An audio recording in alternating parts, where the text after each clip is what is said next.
এই গাছটির বৈজ্ঞানিক নাম লিউকাস অ্যাসপেরা, লামাসি পরিবারভুক্ত একটি ভেষজ উদ্ভিদ। গাছটি আমাদের বাংলাদেশে সাধারণত সেদ্রুন সহ আঞ্চলিক দলপি, দণ্ডকলস, দমকলস সহ অনেক আঞ্চলিক নামে পরিচিত। অত্যন্ত পুষ্টি গুণ সমৃদ্ধ এবং ভেষজ গুণ সমৃদ্ধ এই গাছটি সারা বাংলাদেশেই কম বেশি পাওয়া যায়। বিভিন্ন ধরনের পেটের পীড়া সহ অ্যাজমা, অ্যালার্জি, চর্মরোগ কমাতেও এই গাছটি অত্যন্ত কার্যকর। বিভিন্ন অঞ্চলে এই গাছটির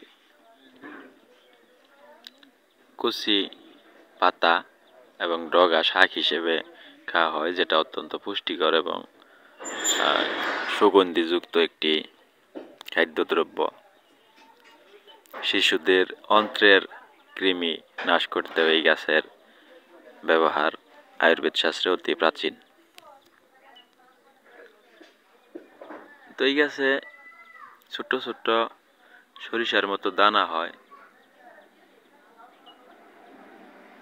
এই কচি অংশটুকু, যেটা ডগা এবং কচি পাতা, এই পাতাগুলি বিভিন্ন অঞ্চলে শাক হিসেবে এবং অনেকে ভর্তা করেও খেয়ে থাকে। অত্যন্ত পুষ্টিগুণ সমৃদ্ধ এবং সুগন্ধযুক্ত একটি শাক। তো বন্ধুগণ, এই দণ্ডকলস বা দমকলস দুইটি প্রজাতির, একটি সেদ্রুন আর একটি রক্তদ্রোণ। রক্তদ্রোণ গাছটি একটু লম্বায় সেদ্রুনের চাইতে অনেকখানি বড় হয় এবং ফুলগুলি লাল রঙের দেখতে। চারকোনা কাণ্ড বিশিষ্ট একটি গাছ, সহজেই চেনা যায় আলাদা করে। শহরে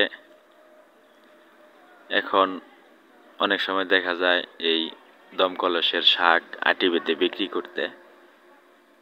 যারা ভেষজ এবং পুষ্টিগুণ সমৃদ্ধে মোটামুটি জ্ঞান রাখে, তারা এই দমকলস শাক দেখলেই কিনে নিয়ে যায়। পেটের বিভিন্ন পীড়া সহ বদহজম এবং কোষ্ঠকাঠিন্য কৃমি দূর করতেও এবং মুখের রুচি ফিরিয়ে আনতে, মুখের স্বাদ বৃদ্ধি করতেও গাছটির অত্যন্ত কার্যকর। তো বন্ধুগণ, বিলুপ্ত প্রজাতির এই গাছটি সম্পর্কে আপনাদেরকে সামান্য ধারণা দেওয়ার চেষ্টা করলাম। ভিডিওটি ভালো লাগলে লাইক করবেন, কমেন্টে আপনাদের মত